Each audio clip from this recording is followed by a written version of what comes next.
जय मसीह की मेरे प्रिय भाई बहनों, कलीसिया में स्थायी सदस्य कैसे बनाएं, उस अध्याय में हम चौथे बिंदु को लेकर आए हैं।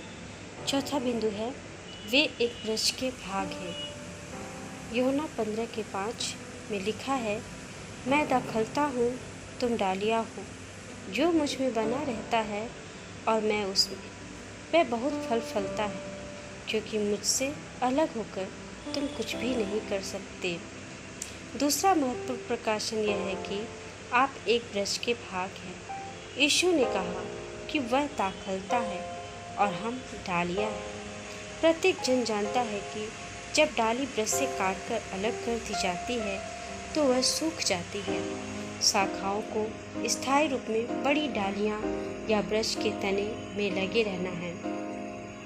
यदि आप सच में एक शाखा हैं, तब आपके पास यहाँ वहाँ जाने की कोई योजना ना होगी। लोग जो कलीसिया में भागते फिरते हैं, अक्सर वे परमेश्वर के राज में फलते फूलते नहीं हैं। वे अविकसित उन्नति का अनुभव करते हैं और कुछ का तो पतन हो जाता है और वे नरक चले जाते हैं। अपने आप को एक कलीसिया से अलग कर लेना और फिर से जुड़ने का प्रयत्न करना एक जोखिम भरा कार्य है। मैं स्थायी सदस्यता में विश्वास करती हूँ। मेरे लोग एक स्थायी पासवान बनना चाहते हैं और मैं स्थायी सदस्यता चाहती हूँ। मेरे प्रिय भाई बहनों, जब हम स्थायी रूप से परमेश्वर की सेवकाई करते हैं, चाहे हम पासवान हों या विश्वासी भाई बहन, हर एक चीज के प्रति, हर एक कार्य के प्रति एक स्थायित्वता बहुत जरूरी है। इसीलिए जब हम स्थायी रूप से अपनी सेवकाई में आगे बढ़ेंगे तो हमारे विश्वासी भी स्थायी रूप से उसमें स्थिर रहेंगे। अब हम लोग पांचवें बिंदु को देखेंगे। यदि रोपे गए हैं तो वे फूलेंगे फलेंगे। भजन संहिता 92 और 13।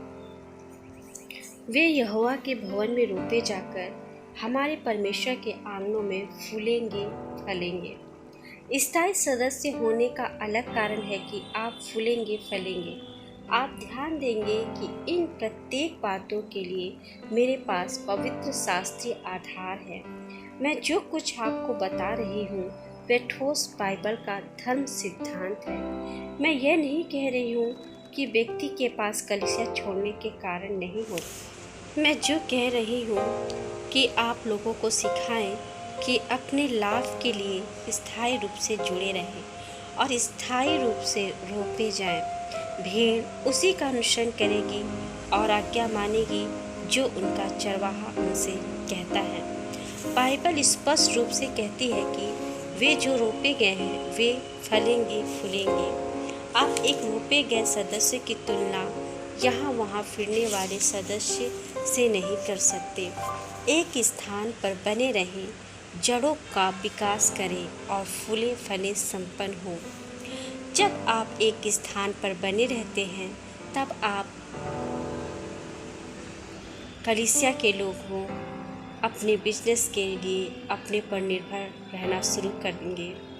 आप एक बनी रहने वाली मित्रता का विकास करेंगे जो आपके जीवन काल के दौरान आपकी सहायता करेगी।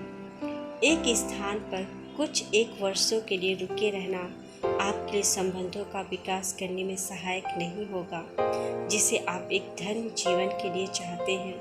अगर आप बने रहना चाहते हैं तो आपको निरंतर उस स्थान पर, उस कलीसिया में, उन मित्रों के बीच में बने रहना होगा।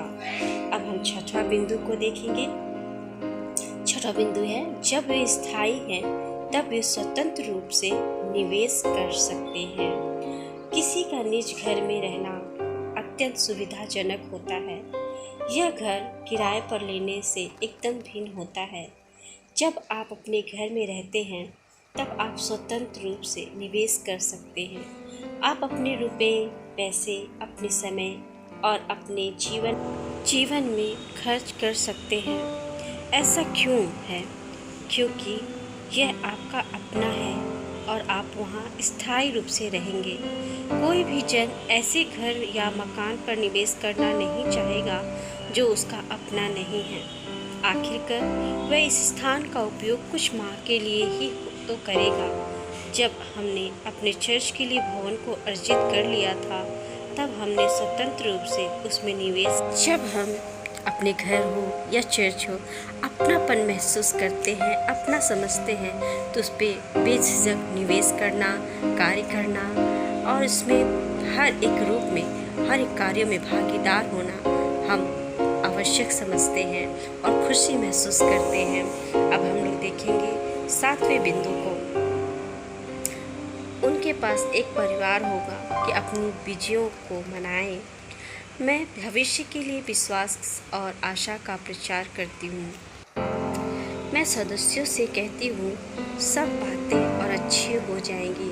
कलीसिया में बहुत से गरीब लोग आते हैं। जब वे इस वचन सुनते हैं तब उनका विश्वास बढ़ने लगता है और वे आगे अच्छी बातों को देखना आरंभ कर देते हैं। यदि वे स्थायी सदस्य हैं तब वे अपनी विजयों को कलीसिया में मनाने हेतु जीवित रहेंगे। यदि वे स्थायी नहीं हैं तब उनके विजय के दिन में उनके पास आनंद मनाने के लिए कोई ना होगा। स्मरण रखें कि आनंद दुगने आनंद को बांटता है और दुख आधे दुख को बांटता है। रोमियो 15:12 आनंद करने वालों के साथ आनंद करो। जब उनके पास नए घर, नई कारें और नया माहौल होगा तो बड़ा ही आनंद मना सकेंगे। भजन संहिता 126:1 और 2 में लिखा है, जब यहोवा सिय्योन से लौटने वालों को लौटा ले आया, तब हम स्वप्न देखने हारे से हो गए। तब हम आनंद से हंसने और जय जयकार करने लगे। तब जाति जाति के बीच में कहा जाता था, यहोवा ने उनके साथ बड़े बड़े काम। जब हमारे जीवन में कोई खुशी, कोई आनंद की बात होती है तो हम अकेले ही खुश नहीं होते, परंतु खुशी दूसरों के साथ बांटने से बढ़ जाता है। मेरे प्रिय भाई बहनों, कलीसिया ऐसा ही है, एक परिवार है और इसमें जब हम स्थिरता से बने रहते हैं तो वो परिवार हमारे दुख में, हमारी खुशियों में शामिल होता है। परमेश्वर इस शिक्षा के द्वारा हम सबको आशीष दे। और नेक्स्ट बिंदु को मैं जल्दी आप लोग के सामने लेकर आऊँगी। तब तक के लिए जय मसीह की। धन्यवाद।